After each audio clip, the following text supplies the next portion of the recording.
Hello everyone, आइए देखते हैं क्लास 10th एक्सरसाइज 5.1 का क्वेश्चन नंबर 4 का 5th part. Which of the following are in the AP. अगर एपी है तो कॉमन डिफरेंस निकाल कर फाइंड आउट करना है, और यदि एपी है तो आगे की 3 टर्म्स हमें फाइंड आउट करनी है। तो यहां से पता लगता है a1 हमने √3 ऐड किया, फिर 2 √2 ऐड की, √2 ऐड किया, फिर 2 √2 ऐड किया, फिर 3। तो ये एपी है, क्योंकि देखो a ये फॉर्म है a प्लस डी, ये फॉर्म है a प्लस 2d, ये फॉर्म है a प्लस 3d। क्लियर है? तो हमें a पे दिखाई दे रहा है, d की प्लेस पर √2 यहीं से दिखाई दे रहा है। यदि ये क्वेश्चन एमसीक्यू में आता तो d की प्लेस पर √2 है, फिर 2 एज इट इज d की प्लेस पर √2 है, यहीं से √2 कंपेयर करके हम फाइंड आउट कर सकते थे। मतलब ये a p है। ये तो हमने उसको सेंस किया। मैथमेटिकली कैसे a p है देखते हैं। तो सॉल्व, गिवन है, क्या गिवन है?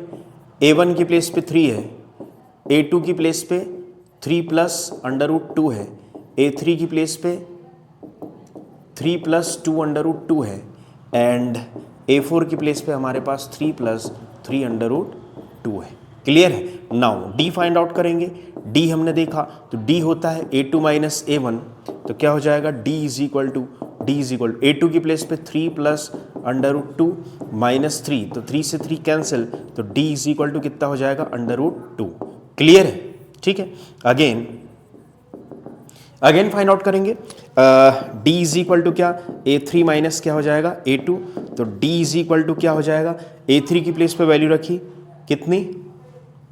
a3 की प्लेस पे वैल्यू 3 प्लस 2 √2 और माइनस में 3 प्लस √2, तो क्या हो जाएगा? d is equal to 3 plus 2 √2 minus 3 minus √2, तो 3 से 3 कैंसिल, तो d इज इक्वल टू कितना हो जाएगा?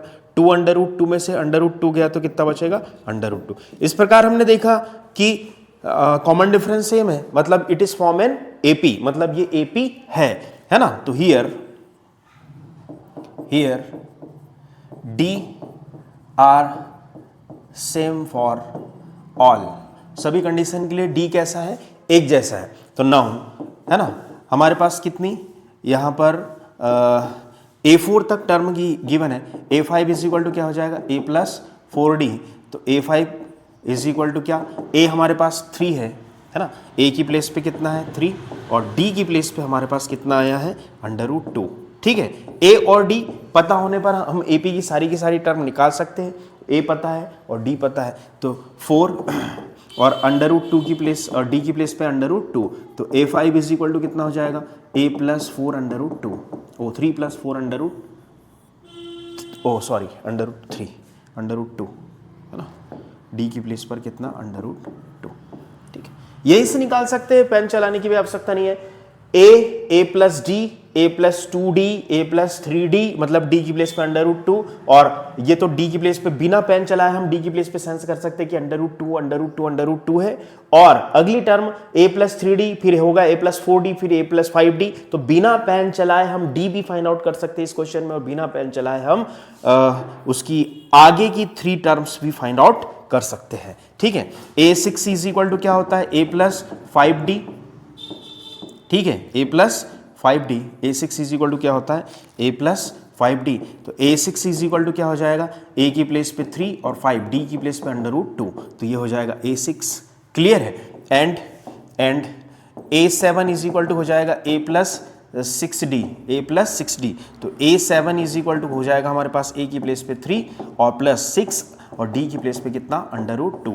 ठीक है, तो a5 is equal to a6 is equal to और a7 is equal to find out किया, तो 3 मोर टर्म्स क्या निकली? एक निकली हमारे पास a प्लस 3 प्लस 4 √2, फिर निकली 3 प्लस 5 √2, फिर निकली 3 प्लस 6 √2। क्लियर है? ये 3 मोर terms of AP. I hope आपको क्वेश्चन समझ में आया होगा। थैंक